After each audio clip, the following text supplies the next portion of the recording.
أعوذ بالله من الشيطان الرجيم. بسم الله الرحمن الرحيم. الحمد لله رب العالمين، والصلاة والسلام على أشرف الأنبياء والمرسلين سيدنا ومولانا محمد وعلى آله وأصحابه أجمعين. سبحانك لا علم لنا إلا ما علمتنا إنك أنت العليم الحكيم.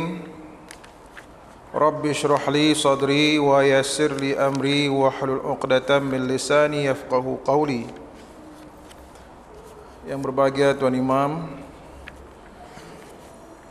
Imam Syukran, begitu juga Tuan Kuasa Surah Al-Hijrah, Kota Warisan, ahli qaryah, ahli jemaah, sidang hadirin hadirat muslimin muslimat rahimakumullah. Assalamualaikum warahmatullahi wabarakatuh. Marilah sama-sama kita mengucap syukur kepada Allah, alhamdulillah, dengan kurniaan masa, dengan usia yang Allah berikan kepada kita. Moga-moga kita senantiasa menambahkan ilmu pengetahuan kita kepada Allah Subhanahu Wa Taala, untuk kita juga dapat beramal kerana Allah, pada jalan Allah, dan juga dapat kita mengelakkan dan meninggikan kalimatullah di muka bumi ini. InsyaAllah kupasan kita yang baru pada malam ini iaitu bab yang pertama di bawah kitab fiqh, hukum bersuci ataupun kitab taharah lah. Tuan Imam, muka surat versi kitab ni muka surat apa? 33 tuan-tuan. Kalau kitab saya ni kitab yang lama sikit, 35, tapi lebih kurang samalah. Kita akan masuk insya-Allah bab yang pertama, iaitu hukum taharah. At-taharah dari segi bahasa Arab, dalam bahasa Malaysia disebut bersuci, bersih dan terhindar daripada segala kekotoran, sama ada dalam bentuk hissiyah yang dapat dilihat objeknya oleh mata kasar kita, benda itu nampak, ketulannya nampak, warna pun nampak, bau pun boleh dapat dihidu. Maknanya itu dikira sebagai hissiyah. Kalau sudah nampak terang-tang di atas, contohlah kawasan living room kita yang baru kita masuk rumah baru dan belum lagi kita duduk, maka jelas ada najis di situ. Najis pun kita boleh bezakan antara kucing dengan anjing. Ketulan dia lain, bentuk saiz pun lain. Oleh ini demikian, kalaulah najis kucing ataupun tai kucing, maka cara pengendaliannya bagi najis mutawassitah, ceruk air, hilangkan bau, rasa dan warna, sudah memadai. Tetapi bagi najis mughalladhah, anjing, tidak boleh buat begitu. Rupa-rupanya kali yang pertama dengan air dicampurkan dengan tanah, kali yang kedua, ketiga, keempat, lima dan enam, maka disusuli dengan jirusan air ataupun semburan air pahit yang moga-moga berterusan dalam kadar 6 kali, ataupun mungkinlah dengan berterusan itu sudah menepati 6 kali itu, maka itu dianggap satu pengendalian untuk penyucian najis hissiyah yang ada beza di antara mutawassitah dengan mughalladhah.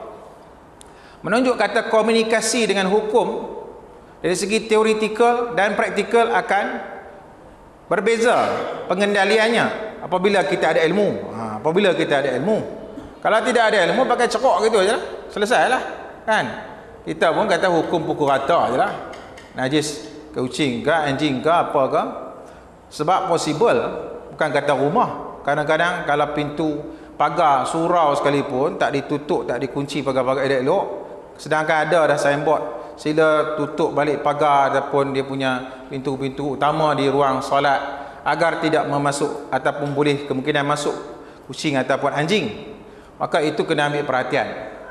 Terkadang berlaku tidak dijaga betul-betul, kucing mai berkeliaran dalam masjid, dalam surau, dan entah-entah kadang-kadang dia pilih sejadah tu imam untuk dia nak turunkan dan wariskan dia punya kencingnya tu. Saya pernah singgah satu masjid ataupun surau di Kelang, dipersilakan untuk sembahyang. Pas sembahyang tu ataupun tengah sembahyang isyak di situ, dia kata bau minyak atar apa pelik kan. Ni bukan minyak atar dekat cendana gaharu ke apa, ini bau hancing pelik. Saya dah nampak mirip kepada bau hancing kucing pada kedudukan sejadah Tok Imam tu. Lalu saya pun bagi maklum, Tuan Imam, Tuan Mursi, sila cek sekali lagi. Kalau saya tersalah cium lah. Tetapi rasa macam hidu saya ini macam terhidu bau yang tidak menarik. Bukan bau minyak atar. Kalau bau minyak atar, dia alu-alukan lah, boboh lah minyak atar. Kadang-kadang ada orang yang volunteer, dia nak pergi sedekah, dia bubuh minyak atar pada sejadah kan. Dia lalukan pada tempat sujud. Moga-moga bau itu akan menyebab khusyuk. Dalam sembahyang kita akan terasa khusyuk. Pilih minyak atar yang baik dah sikit.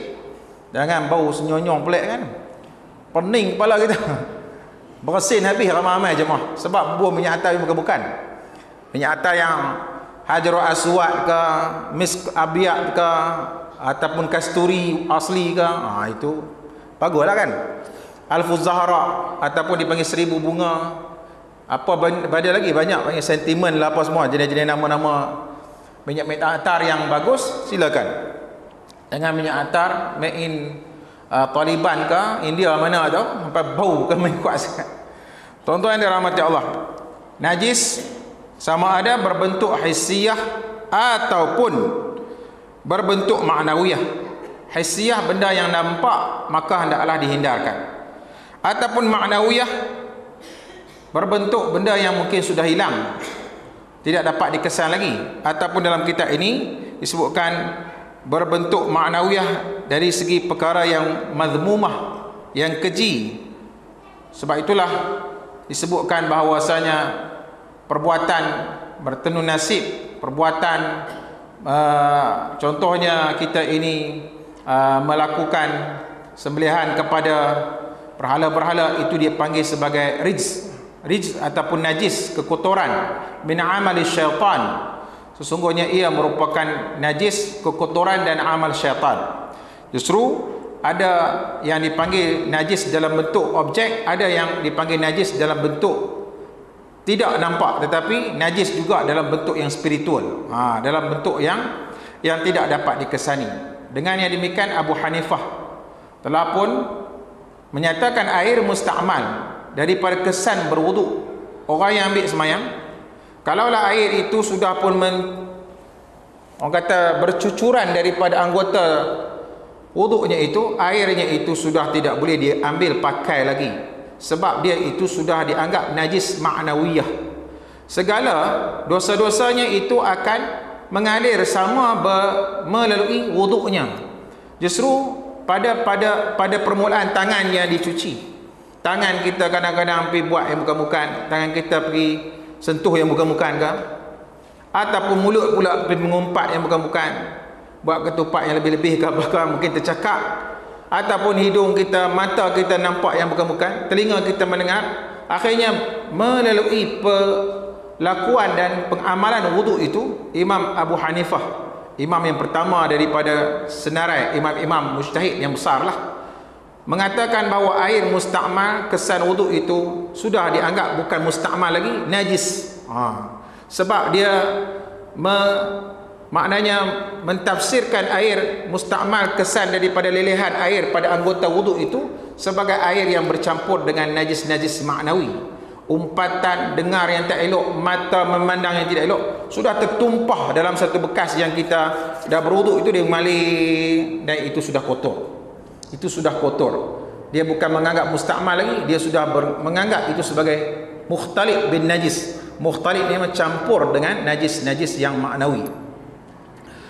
Tuan-tuan yang dirahmati Allah, tadi dari segi bersuci, dari segi bahasa, adapun bersuci dari segi syarak, satu perbuatan yang apabila dilakukan ataupun disempurnakan, dapatlah dengannya untuk mengharuskan salat ataupun ibadat-ibadat yang disyaratkan berwuduk padanya, ataupun mengambil mandi wajib. Contohnya beginilah. Sesungguhnya ibadat solat, bertawaf, menyentuh Al-Quran adalah tertakluk kepada syarat, iaitu bersuci daripada hadas kecil dan hadas besar. Dengan demikian, perlakuan memenuhkan syarat untuk melancarkan dan menjayakan ibadat seperti as-salat, at-tawaf, tilawatul Quran adalah dengan kita bertaharah, Dengan demikian, at-taharah ibadat yang apabila disempurnakan dapat menjayakan ibadat-ibadat yang disyaratkan taharah padanya. Walaupun ia itu merupakan prosedur permulaan, tetapi ia juga ibadat yang tersendiri. Walaupun dia itu dikira sebagai prosedur untuk memasuki gerbang ibadat-ibadat yang disyaratkan, tetapi walaupun dia itu statusnya sebagai syarat kepada buat ibadat, dia dikira alat lah. Kalau tidak ada alat itu, tak hidup TV contohnya. Tak ada wire, tidak ada dia punya plug dia, tak hiduplah TV. Kalau nak hidup TV kena ada plug. Bubuh kat plug, tekan on, hiduplah TV itu. Tidak ada berwuduk, tidaklah hidupnya sembahyang. Tidak ada wuduk, tidak hiduplah tawaf. Walaupun dia hanyalah wiring plug saja, tetapi dia itu adalah merupakan sesuatu yang dipandang tinggi, yang merupakan satu ibadat yang tersendiri, yang perlu kita ambil kesempurnaan dan ambil perhatian yang sepatut-patutnya. Dalam contoh yang disenaraikan di sini, seperti berwuduk bagi sesiapa yang tidak berada dalam keadaan wuduk, mandi bagi sesiapa yang diwajibkan mandi, dan menghilangkan najis daripada pakaian dan badan dan juga tempat. Semuanya itu adalah merupakan taharah ataupun bersuci di dalam Islam. Justru tuan-tuan yang dirahmati Allah Subhanahu wa taala, tidak ada agama yang amat-amat mengambil berat dan menjunjung tinggi terhadap bersuci melainkan agama Al-Islam itu sendiri. Kita amat-amat berbangga 3,000 penduduk di Jerman baru-baru ini convert Islam dalam satu upacara yang dilangsungkan secara berjamaah, dan mereka mengucap 2 kalimah syahadah secara beramai-ramai. Sesuatu yang akan menyebabkan kita akan turut bermegah dan berbangga. Seharusnya naluri megah dan aizah itu akan terasa di dalam jiwa sanubari orang yang beriman apabila melihat orang-orang yang bukan Islam memeluk agama Islam, mengucap 2 kalimah syahadah. Buka YouTube boleh nampak sendiri upacara pengucapan kalimah syahadah di Jerman. 3,000 umat Islam yang baru convert Islam ni. Tuan-tuan yang dirahmati Allah, antara penyebab seorang Cina yang bukan beragama Islam di Kelantan yang memilih agama Islam, ditanya sebab apa awak pilih Islam? Sebab saya ini dulu kaki minum arak, kotor saya ni, dan saya kadang-kadang bila dah minum arak mabuk dan menyebabkan kadang-kadang yang bukan-bukan jadi. Silap-silap anak saya pun saya nak buat juga. Tak nampak itu isteri, tak nampak itu anak, nampak sama aja. Entah-entah nenek dengan anak dara pun sama rata aja. Dia ingat aku itu anak dara punya nenek tua dah. Sebab minum benda yang memabukkan akan menyebabkan orang itu khayal. Dan khayal dan menutup kewarasan dia. Dan blok akal fikirannya. Akibat akalnya itu sudah diblok dengan al-khamar ataupun al-mukhadirat. Akhirnya yang baik dia nampak buruk, yang buruk dia nampak elok aja. Yang tua nampak muda, dan sebaliknya jalan yang begitu jam dia nampak luas terbentang, merempit, tidak ada masalah pun. Seolah-olah macam lapangan kapal terbang punya landasan luas terbentang. Itu terjadi bagi orang yang mengambil pil-pil khayal, pil-pil kuda ataupun ekstasi, heroin dan seumpamanya. Seringan-ringan dan seminimum daun yang disebut sebagai daun biak. Daun biak tu daun apa? Ketum. Ketum lah istilah di sini. Kalau belah utara dia panggil daun biak. Dulu dia buat benda itu sekadar untuk nak bagi ruang bergotong royong buat kenduri kendara, bagi cergas sikit. Yang rebus lah daun biak tu. Jadi orang-orang kampung nak gotong royong, dia nak rewang-rewang apa-apa, dia semangat lah sikit. Tapi sudah dijadikan satu benda yang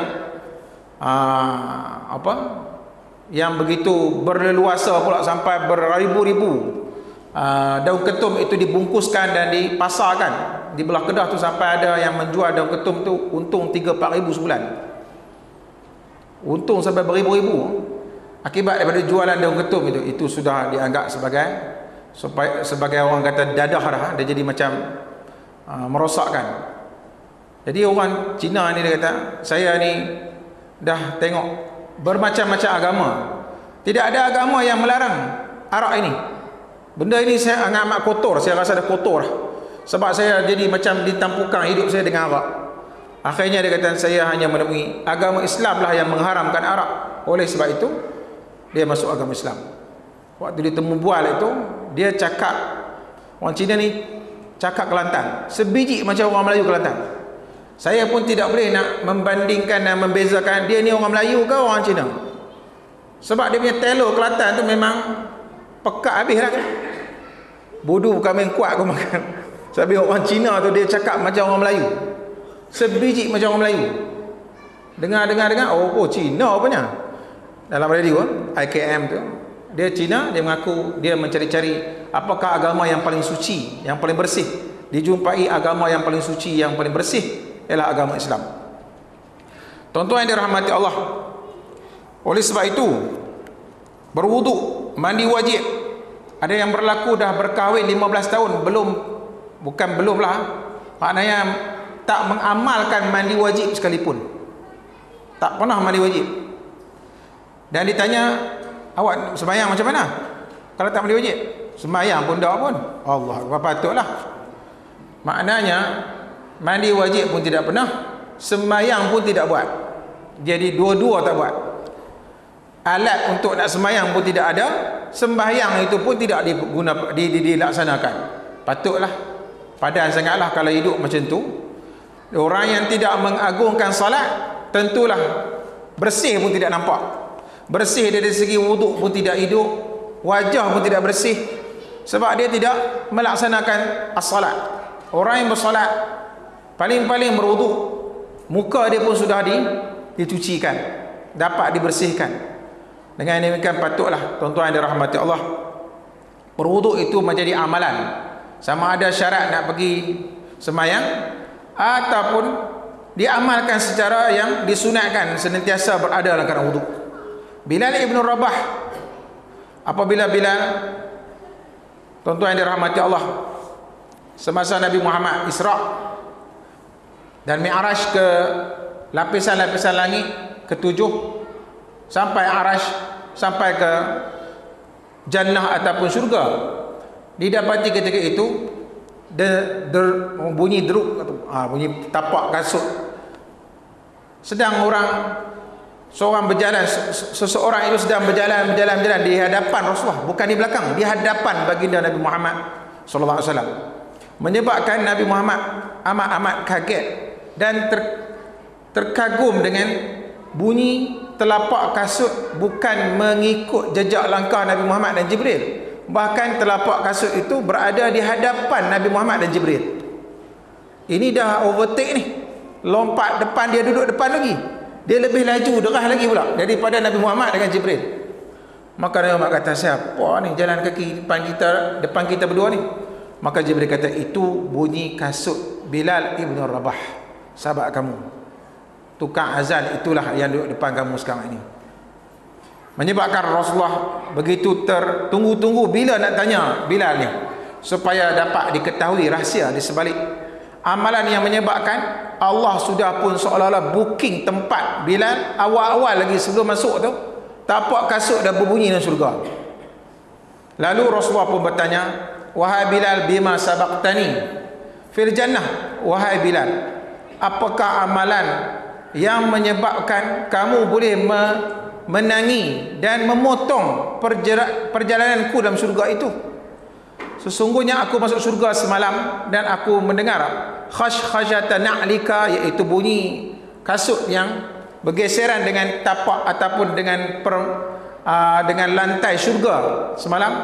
Maka Bilal berkata, aku tidaklah mengamalkan sesuatu yang hebat pun, melainkan seingat aku, kalaulah batal wuduk aku, terus aku ambil sembahyang, lakukan sunat wuduk 2 rakaat.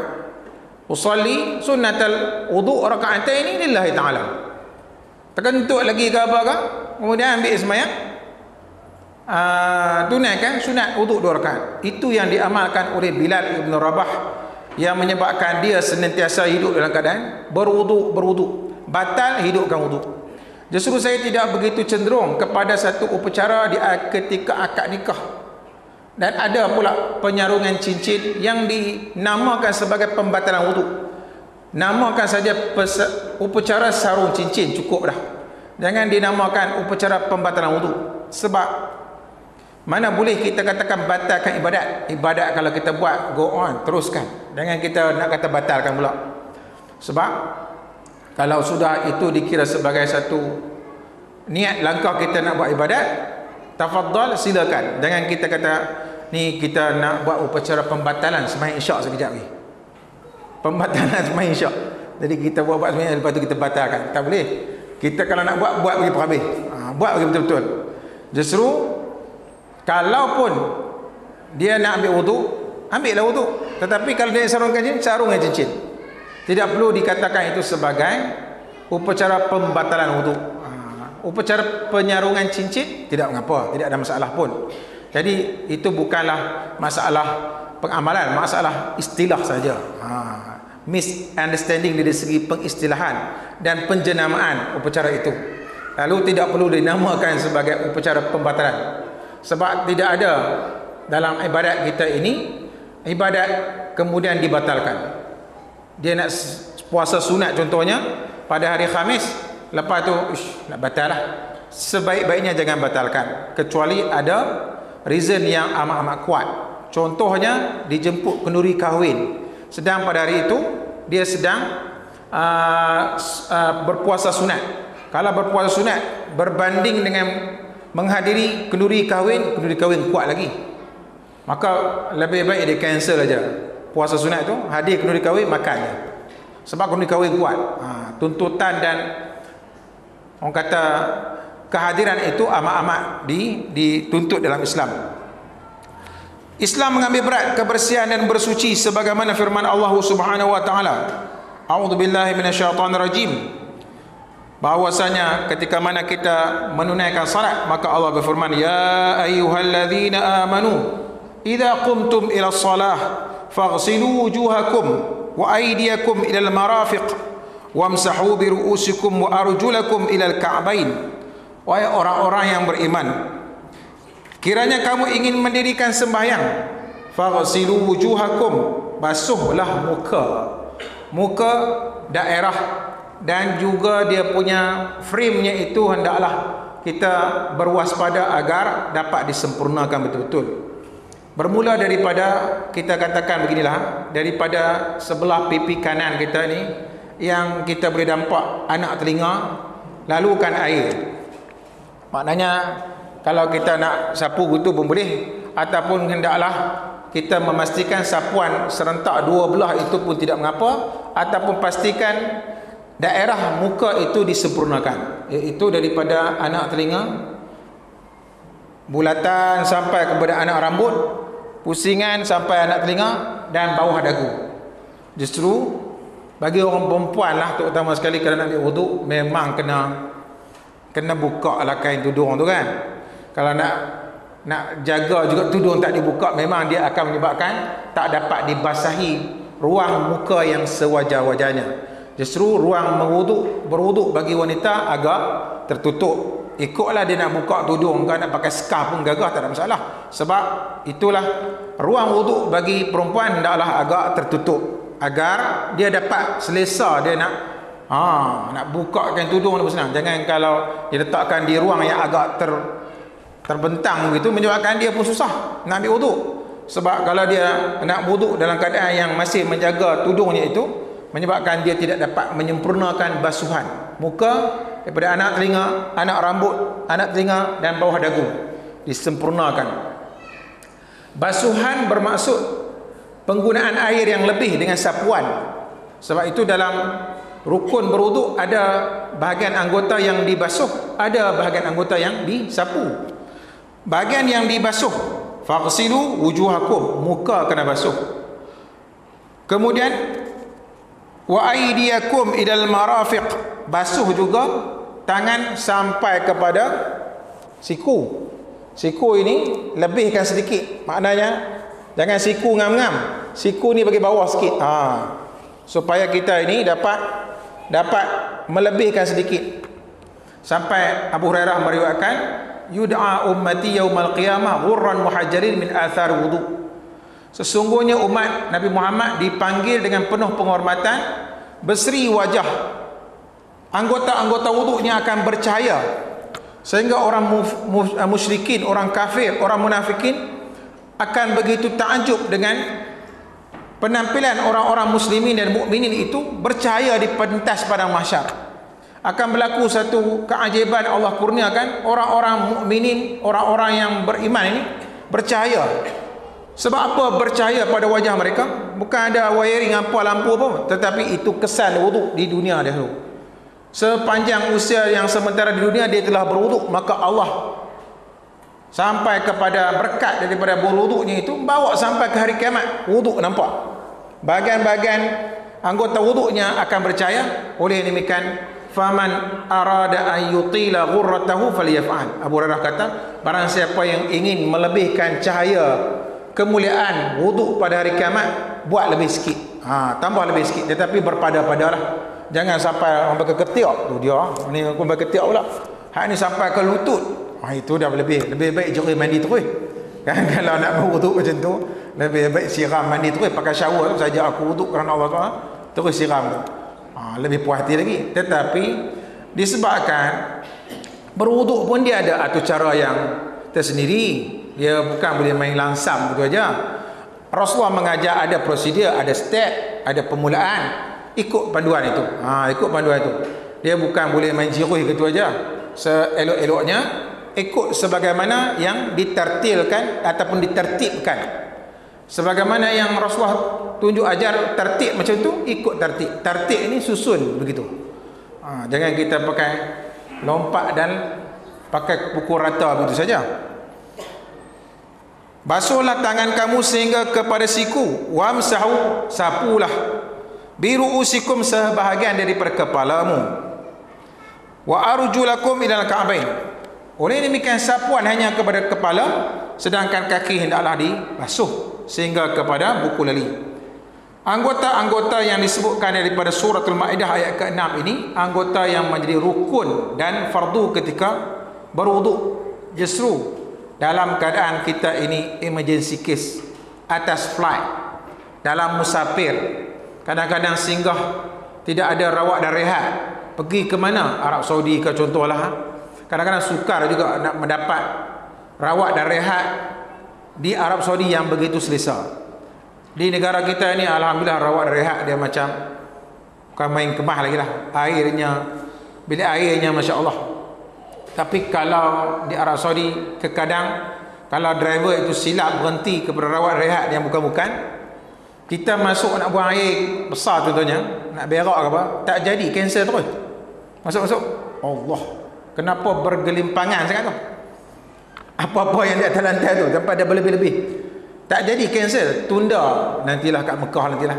Tak jadi, tak berselera nak buang air, sebab tidak di serve ataupun di maintenancekan secara yang terbaik oleh pihak pengurusan sana. Mana ada plus apa kau itu, dia nama highway di sana dia panggil highway hijrah, mengenang kepada hijrah Rasulullah SAW.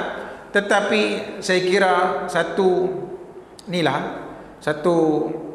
pukulan jugalah, satu perkara yang menjadi tamparan kepada umat Islam. Sewajar-wajarnya lah kalau di bumi haram, bumi Mekah, bumi Madinah, dan highwaynya itu dapat benar-benar dijunjung tinggi kebersihan itu. Itu yang masih jadi cabaran di bumi sana.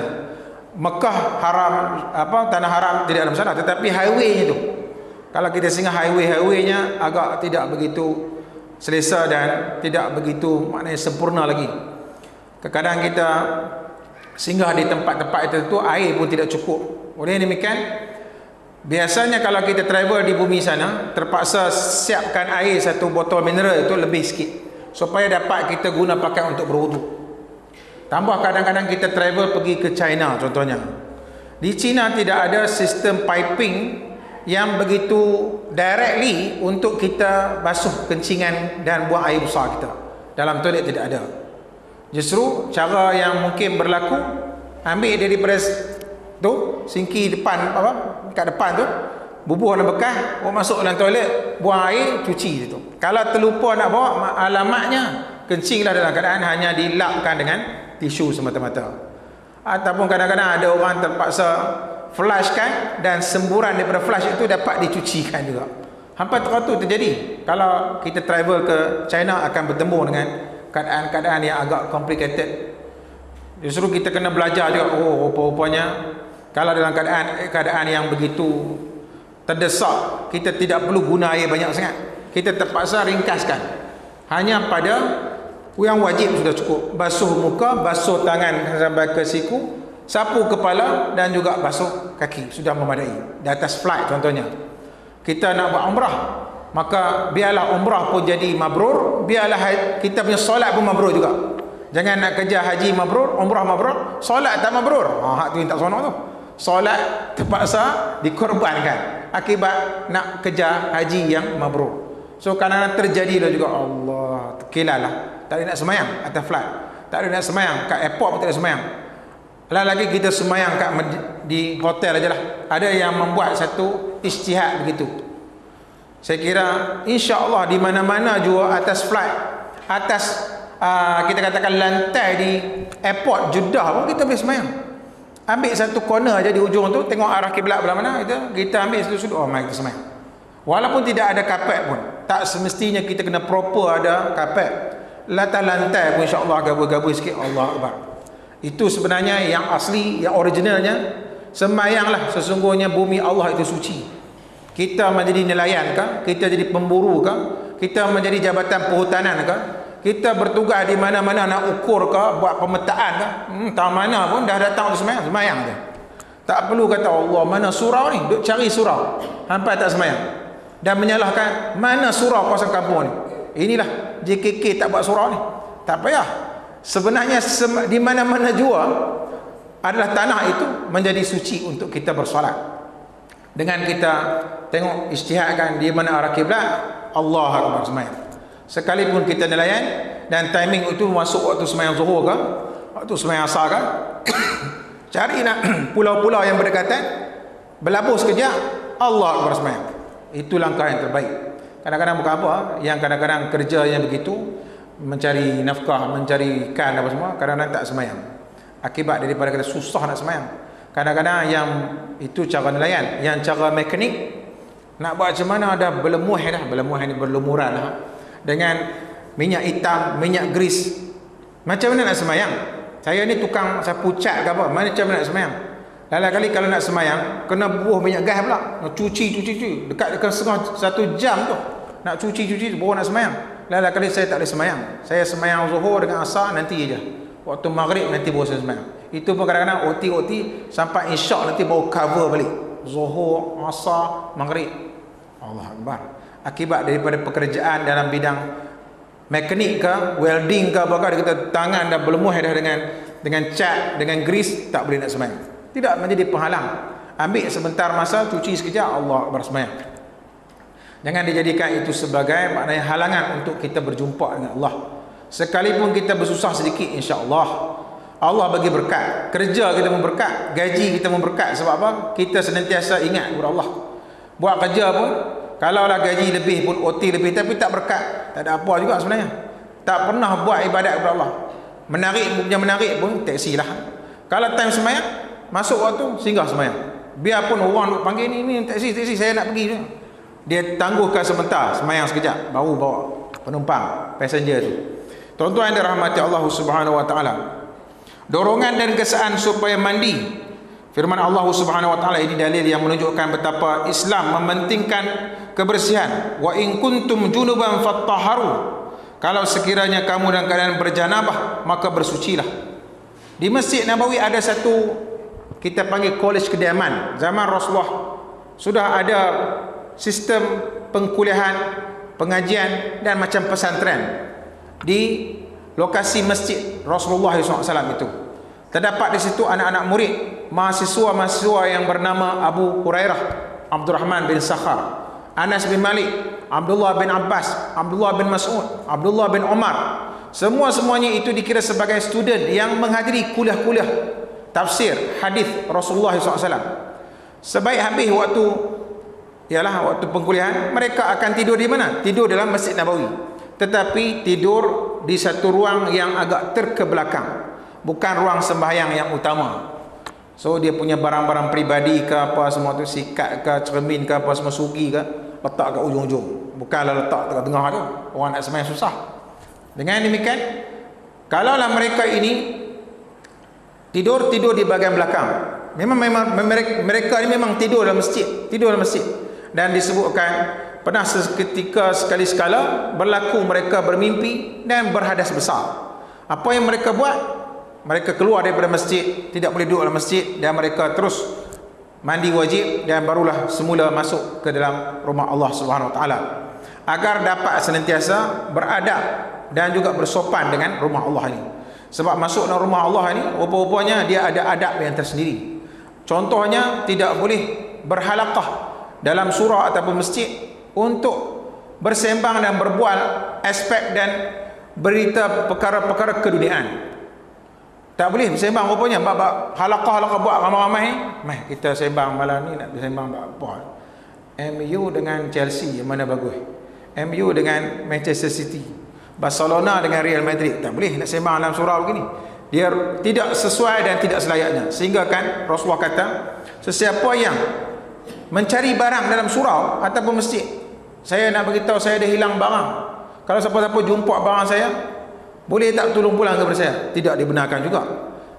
Dan patutnya cakap pula kepada orang yang ber-announcement untuk carikan barang untuk dia itu, moga-moga Allah tidak jumpakan barang yang kamu cari itu.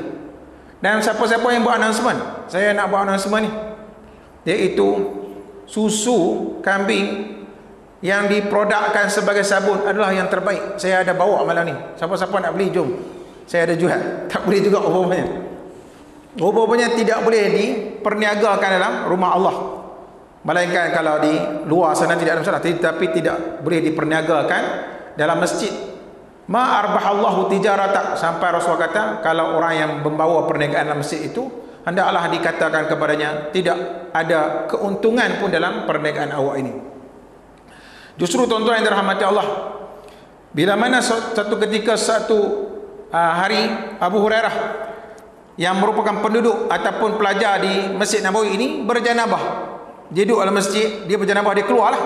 Keluar, tengok Rasulullah duduk di jalan yang sama dia nak keluar tu.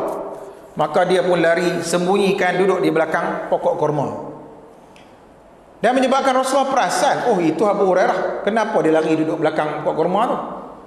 Maka Rasulullah pun mendekati, ya Abu Hurairah, keluarlah.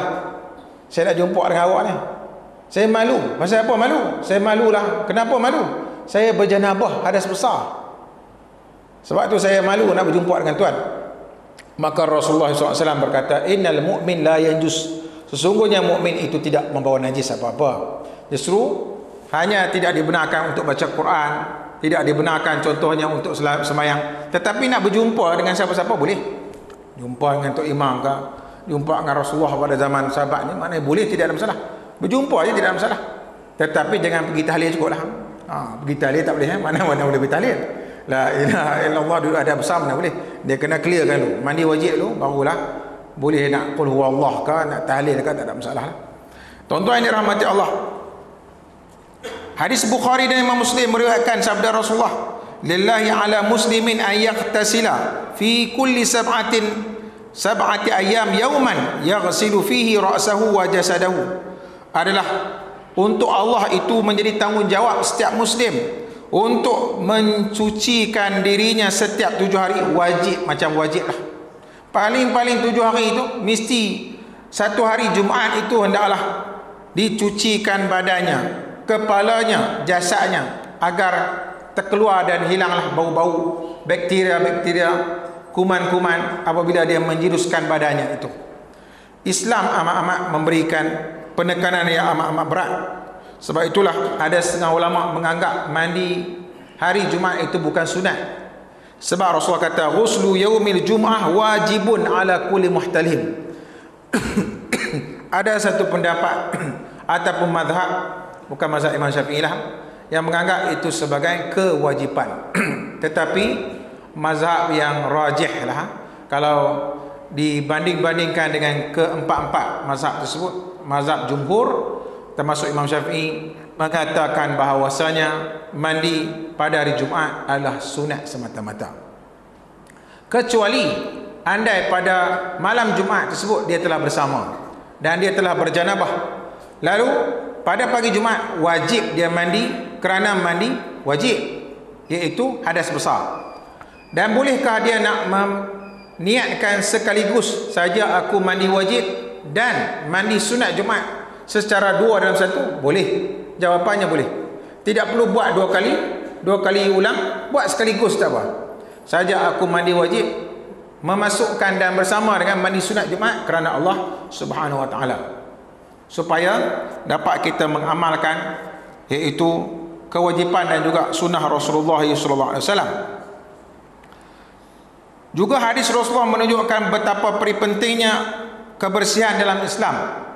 Perintah supaya memotong kuku, membersihkan gigi, pakaian. Sebagaimana hadis sahih Imam Al-Bukhari dan Imam Muslim meriwayatkan daripada sabda Rasulullah, khamsun minal fitrah, 5 daripada fitrah. Para nabi, para rasul akan mengamalkan fitrah ini secara turun-temurun, waris mewaris.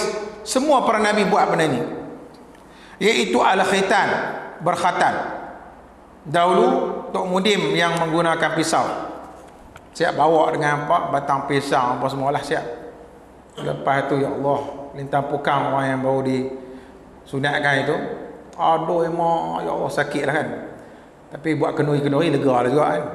Taman sekarang pakai laser tak gaduh dah. Hari ini potong-potong, esok tengok main bola dah. Sat aja dia punya operation menggunakan laser itu sangat-sangat pantas. Sembuh lagi laju je. Walaupun begitu, tetap khitan itu menjadi sesuatu yang merupakan prosedur untuk cuci, untuk nak cuci, nak taharah. Kaum lelaki sampai kepada usia yang mana dia itu baligh nanti, biarlah dalam keadaan suci.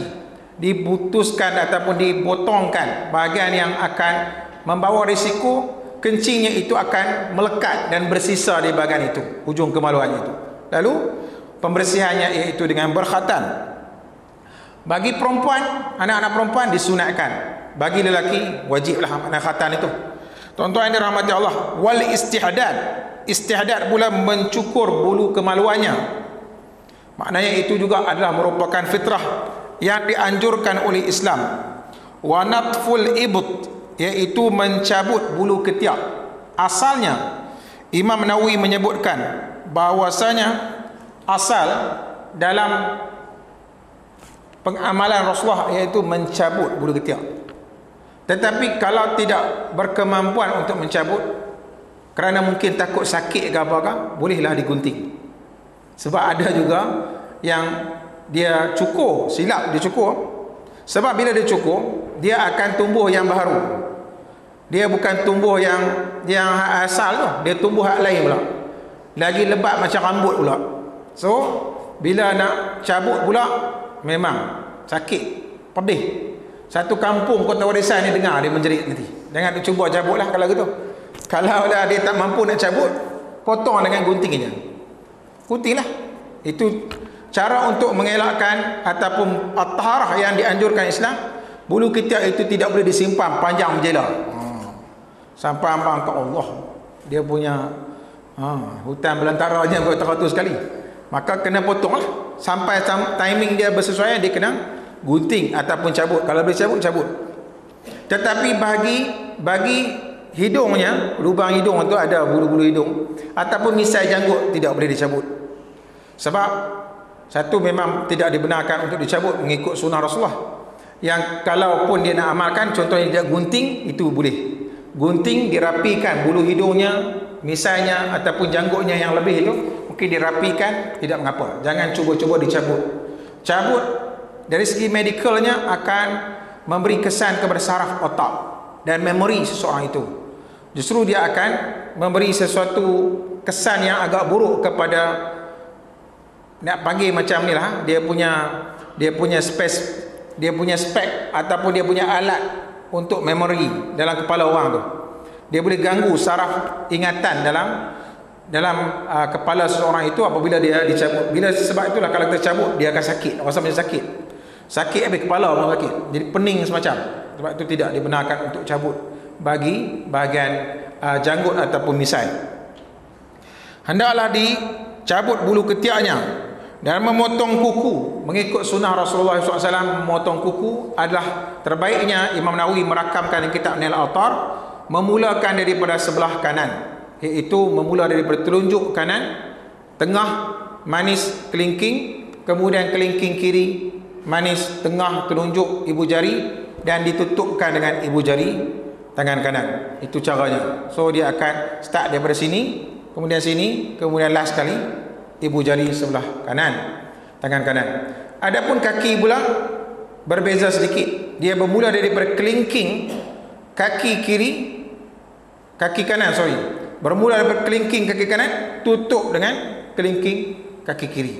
Dia seolah-olah satu bulatan ataupun separa bulatan yang mudah diingati, lebih mudah sikit, daripada hujung kelingking kanan sampai kelingking kiri. Itu cara mengikut sunnah Rasulullah SAW, dan eloklah diamalkan pada pagi Jumaat, supaya hadir sembahyang Jumaat dah mandi comel elok, dah bersih, potong kuku, maka itu akan lebih sebaik-baiknya menjadi sesuatu yang agak munasabah tu ada nak sembahyang Jumaat, nak prepare untuk beramai-ramai dan berraya pada hari Jumaat. Sebab itulah kalau dah lepas Jumaat baru nak potong kuku, dia jadi macam tak berapa molek dah. Bukan tak boleh, tetapi dia punya perayaan tu dah kurang dah. Kan waktu tadi yang kita beraya tu, dia punya climax raya hari Jumaat itu ialah berhimpun sembahyang Jumaat. Oleh demikian, hari Jumaat itulah kalau nak bercomel sikit, nak bersegak sikit, pakailah sampin ke, pakailah jubah, pakailah yang agak kemas. Janganlah pakai baju kanan t-shirt pula, Allah Akbar, dan lebih kurang dah nak menyerap warna kulit tu, dah nampak semacam sebati yang warna kulit tu. Bukan main lama dia beramal dengan baju t-shirt tu. Siap dengan majlis perbandaran nilai ke spam pun ada, yang mana hari keluarga ke contohnya, bukanlah itulah, bukan semestinya itulah, maknanya hari keluarga sekian-sekian jabatan tahun 1990 masih dipakai lagi. Kadang-kadang kita sembahyang kat belakang boleh baca hari keluarga tahun 1990. Lama baju ni, 90, 91, 92, dan sembahyang kita nak kira 93, 94, 95. Banyak tahun dah ni. Berapa lama dia dah pakai. Maka dia akan menyebabkan satu, dia tak apa nak betul-betul appreciate hari Jumaat tu. Biarlah kita junjung mulia di Jumaat, dan kadang-kadang bila pakai baju yang agak bertulis-tulisan ini akan juga menjebak dan menyebabkan terperangkap sikit mata yang akan membaca-baca tulisan yang tertera pada baju t-shirt kita itu. Elakkanlah sedikit daripada kita memakai baju-baju yang tertera tulisan-tulisan tertentu. Takut-takut dia rajin nak baca, dia baca lagi. Walau dia bukan rajin baca, tapi waktu sembahyang dia rajin nak baca. Dia segala-gala dia teringin baca. Tuan-tuan yang dirahmati Allah, wa taqlimul adhafir wa qasrus syari', dan menggunting bulu misai, agar bulu misai itu biarlah diandam ataupun dirapikan, jangan sampai berlebih-lebihan, bergulung-gulung sampai minum teh tarik itu penuh berbuih melekat, bergayut kat dia punya misai itu.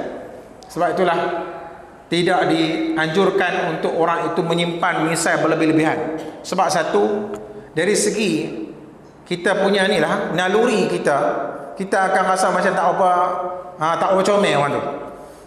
Kita pun rasa macam, bukan kata ngeri sangat, taklah ngeri, dia pun memang nampak menakutkan juga, tetapi dia macam nampak macam mungkin tidak begitu smart ataupun bersih, andai berlebih-lebihan. Saya bukan kata apa, kadang-kadang di barat ataupun di pihak orang yang tidak ada Islam dan iman ni, mereka buat pertandingan pula taruh misai paling panjang, dan buat pula Guinness Book of Record untuk dapat rekod dunia, siapa yang boleh simpan misai paling panjang, simpan kuku paling panjang padahal. Kuku itu pun dah jadi macam Ranting kayu reput lama dah kalau kita tengok. Dia jadi berlengkong-lengkong, pusing ke mana tak tahu. Dan warna dia hitam.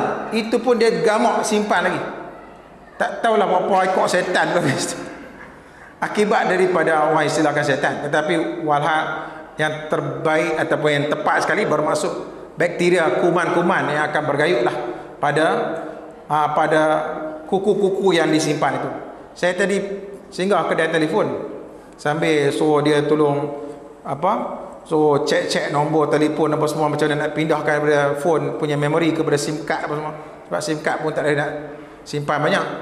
Jadi saya tengoklah ada seorang budak staff di situ, dia pun buka tak pakai apa-apa alat, dia pakai kuku dia. Saya tengok, Allah, kuku dia semua rupa-rupanya adalah screwdriver yang berfungsi untuk membuka handphone. Semua kuku-kuku dia memang Masya Allah 2 inci panjang. Orang kata teruk sangat, elok-elak ni kita. Kalau nak pakai satu kuku tak apa juga, saya macam boleh accept lagi. Tapi yang 5 ni belah ni 5 lagi 10 jari, itu sudah melanggari sunnah Rasulullah SAW. Itu sudah tidak tepat. Sebagai kita umat Nabi Muhammad ni tak kena lah. Sebab umat Nabi Muhammad ni sepatutnya junjung mulia sunnah Nabi Muhammad, potong kuku. Kita tengok pun berasa tak lalu, kan? Nak makan di sebelah orang yang berkuku panjang ni pun, ya Allah, apatah lagi nak bertalam sekali dengan dia. Allah, kan nak dalam sekali dengan dia, minta dijauhkan lah. Sebab takut-takut tertambah gurih pula dengan lauk pauk yang dengan orang yang pakai kuku berlebih-lebihan. Tuan-tuan yang dirahmati Allah, semuanya ini khamsun minal fitrah, 5 daripada fitrah, menggambarkan betapa Islam menjunjung mulia terhadap kebersihan. Kebersihan berkhatan, kebersihan mencukur bulu kemaluan, natful ib, mencabut bulu ketiak, menggunting bulu ketiak, ataupun menggunting kukunya, dan juga qasrus syarib, iaitu menggunting misai. Begitu juga Rasulullah menyebutkan daripada hadis Imam Al-Bukhari dan Imam Muslim, laula an asyqa ala ummati la amartuhum bisiwak 'inda kulli salah. Sekiranya tidaklah membawa bebanan dan keberatan kepada umatku, nescaya aku wajibkan mereka bersugi setiap kali nak menunaikan sembahyang. Dalam satu hadis yang lain, riwayat Imam Ahmad bin Hanbal, laula an asyqa ala ummati la amartuhum bisiwak 'inda kulli wudu. Menunjuk kata nas yang mutlak itu telah pun diikat dengan nas yang muqayyad. Muqayyad ini maknanya yang lebih spesifik, yang lebih khusus. Apabila ada 2 nas, yang am dan yang khusus, maka yang khusus akan dapat cover ataupun boleh menghukum terhadap yang am. Maksud saya begini, kesalahfahaman setengah orang bersugi di kala takbiratul ihram, itu sebenar-benarnya mungkin berpunca daripada memahami hadis tadi, iaitu riwayat Imam Bukhari dan Imam Muslim, laula ana syuqa ala ummati la amartuhum bisiwak 'inda kulli salah. Kalau tidak membawa berat kepada umatku, nescaya aku perintahkan mereka bersugi semasa nak sembahyang. Menyebabkan ada kefahaman yang mengatakan boleh bersugi dan elok bersugi semasa nak sembahyang itu, semasa takbiratul ihram. Tetapi disebabkan ada dalil yang menunjukkan 'inda kulli wudu, saya lebih menganjurkanlah, bukan kata salah, tetapi lebih menganjurkan, andai kita nak bersugi dengan bersugi yang lebih sempurna, buang habis sisa-sisa apa tu, kadang-kadang dengan kulit-kulit ke, dengan cili-cili ke, kacang-kacang ke, sate punya kuah kacang pun semua boleh hilang tu. Buatlah waktu kita berwudu. Sebab waktu tu kita nak muntahkan, nak luahkan apa puas hati, keluar habis semua. Tetapi kalau nak takbiratul ihram dia tak boleh buat gitu. Tapi orang sebelah tu dia akan rasa mengkelan pelik pula. Sebab begitu gigih dan bersungguh-sungguh dia bersugi kat sebelah. Kalau bersugi sikit-sikit tu gagal juga, tetapi kalau bersugi yang bersungguh-sungguh akan menyebabkan sahabat rakan sebelah itu tidak begitu selesa. Tambah-tambah kadang-kadang sugi kadang-kadang serpihan-serpihan berbuk jatuh di atas sejadah pula, dan terjatuh tempat sujud hamba Allah tu. Dia nak sujud, Allah, sugi siapa ni, jatuh serpihan-serpihan itu di atas lantai. Jadi itu juga akan menyebabkan terganggu sedikit keselesaan. Justru patah balik kepada isu yang nak dibawa di sini ialah isu sugi. Sugi sebaik-baiknya menggunakan kayu yang dipanggil sebagai al-arak. Al-arak ini hanya tumbuh di belah-belah Arab lah. Kayu tersebut lebih tanam ataupun tumbuh secara meliar. Dia macam pokok-pokok bakau gitulah, kawasan-kawasan berpaya.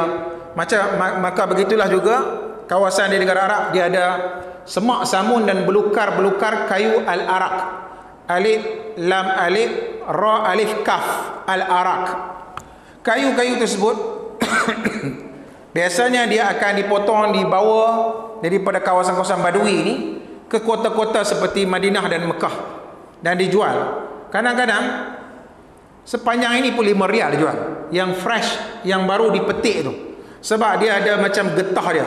Kalau kita kupas kulit dia tu, kita sugi, terus kita rasa macam ubat gigi Colgate ke, ubat gigi Dali ke apa yang rasa pedas tu. Sebiji dia memang rasa pedas. Dan Rasulullah mengamalkan sugi, dan didapati rupa-rupanya orang yang bersugi dengan menggunakan kayu sugi yang original asal itu. Yang pertama, orang yang bersugi, terutama sekali kalau sugi sebaik-baiknya, hendaklah dia itu memulakan sebelah kanan, kemudian tengah, badan kiri, kemudian dijelaikan lidahnya, dijolok pada lidahnya itu agar dapat keluarkan kahak-kahaknya itu. Itu cara sugi yang terbaik. Kalau nak pegang, boleh pegang dengan cara ini, maknanya jari tengah itu di bawah kan, pegang itu, ikutlah cara pegang macam mana, tapi asalnya pegang begitu. Lepas tu sugilah sebelah kanan ke tengah, lepas tu kiri. Sikat rambut pun belah kanan, tengah, lepas tu kiri. Itu ikut sunnah Rasulullah. Sebagaimana hadis Aisyah, kana Nabi SAW yuhibbu tayammun fi tana'ulihi wa tarajulihi wa tuhurihi wa fi sya'ni kulli. Rasulullah itu suka memulakan sebelah kanan pada tana'ulihi, sarung kasut, pakai stoking belah kanan. Bagi sikat rambut, kanan dulu. Ataupun dia nak berwuduk, kanan. Dapat salam, assalamualaikum, tangan kanan kan. Nak sudi apa-apa, nak cedok ke apa kan, tangan kanan. Maknanya kan nak tumpahkan ataupun nak suarkan, nak hulurkan pun, nak apa, nak dihulurkan, nak disendukkan pun, guna tangan kanan. Itu sebaik-baiknya. Hulurkan, penerimaan, pemberian semua di sebelah kanan. Jadi tuan-tuan yang dirahmati Allah, biasanya kayu sugi itu bila kita mengamalkannya, dia ada sebut satu penemuan yang mengatakan zat ataupun dia punya ingredient, bahan dalam kayu sugi itu akan menyebabkan orang yang bukan memakannya, macam tertelan, dia rasa pedas tu, dia akan menguatkan ingatan.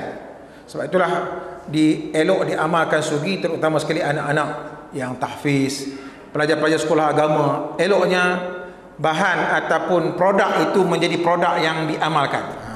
Tambah-tambah mereka di para dan tingkatan-tingkatan nak pengajian ilmu tu, supaya dia jadi satu pemakanan yang serasi, mengikut sejajar, mengikut proses penghafalan mereka itu.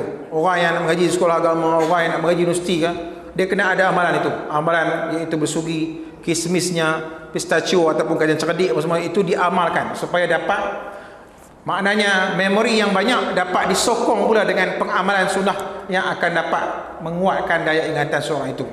Tuan-tuan yang dirahmati Allah SWT pun begitu. Kalau tidak ada kayu sugi, pakai gigi itu pun, berus gigi itu pun dikira juga masih dianggap sebagai penyucian yang dianjurkanlah juga. Tuan-tuan yang dirahmati Allah, saya tidak berkesempatan untuk meneruskan. Kita hanya sempat perkara dalil yang ketiga saja. Sambungan daripada itu insya-Allah saya kira mungkin dapat kita sambung pada kuliah yang akan datang lah. Saya kira hanya kita dapat menyentuh pada malam ini, iaitu di bawah tajuk Islam mengambil berat kebersihan dan bersuci, berdasarkan 3 dalil. 2 dalil daripada Al-Quran, dan begitu juga 3 dalil di sini daripada hadis-hadis Rasulullah SAW.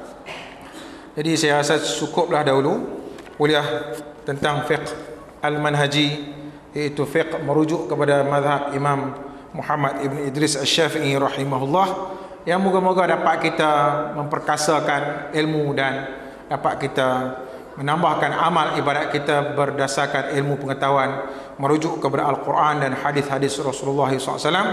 Dan moga-moga Allah kurniakan amalan-amalan kita amalan yang saleh, termasuk juga yang ikhlas, saleh dan ikhlas kerana Allah SWT.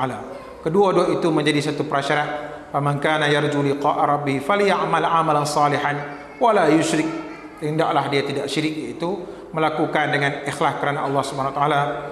Maka saya kira cukuplah dahulu.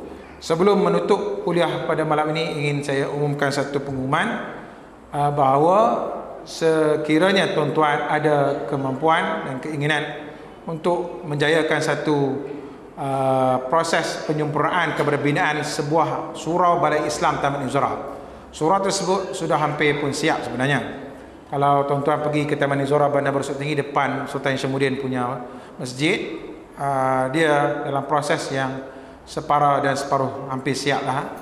Dia mungkin memerlukan bahagian lantai luar, itu juga dalaman, prasarana dalaman, kipas, lampu, kapet dan juga rak-rak semua dalaman punya design apa ni belum apa-apa lagi lah, belum masuk lagi. Jadi begitu juga dapur, store. Maka kalau sekiranya tuan-tuan ada keinginan untuk mewakafkan sumbangan tuan-tuan dalam proses penyempurnaan Balai Islam ataupun Surau Balai Islam Taman Izora, amat-amatlah dialu-alukan. Mungkin pada malam ini pun boleh, saya rasa boleh juga disalurkan terus kepada saya. Saya mewakili jemaah di Taman Izora Bandar Bersut Tinggi untuk saya sampaikan kepada pengurusi Jawatan Kuasa Penduduk sana, Tuan Haji Maknur. Boleh disampaikan kepada beliau insya-Allah. Jadi kalau tuan-tuan ada keinginan dan kemampuan, dialu-alukanlah untuk menabung dalam amanah saham akhirat insya-Allah. Amanah saham akhirat dia pun kena ada tabungnya juga. Sebab Rasulullah kata, pernah sabda, man bana lillahi masjidan, barang siapa yang membina untuk rumah Allah masjid, bana Allahu lahu qasran fil jannah, Allah akan membina dalam syurga nanti, iaitu istana untuk seseorang yang menjayakan projek pembinaan rumah Allah ini. Sekian aqulu qawli hadza wa astaghfirullahal azim li wa lakum wa billahi taufiq wal hidayah. Wassalamualaikum warahmatullahi wabarakatuh. Sama-sama kita akhiri dengan tasbih kafarah dan suratul Asr. Subhanakallahumma wa bihamdika asyhadu an la ilaha illa anta astaghfiruka wa atubu ilaik. Bismillahirrahmanirrahim. Wal 'asri innal insana lafi khusr illa alladhina amanu wa 'amilus solihati wa tawassaw bil haqq wa tawassaw bis sabr.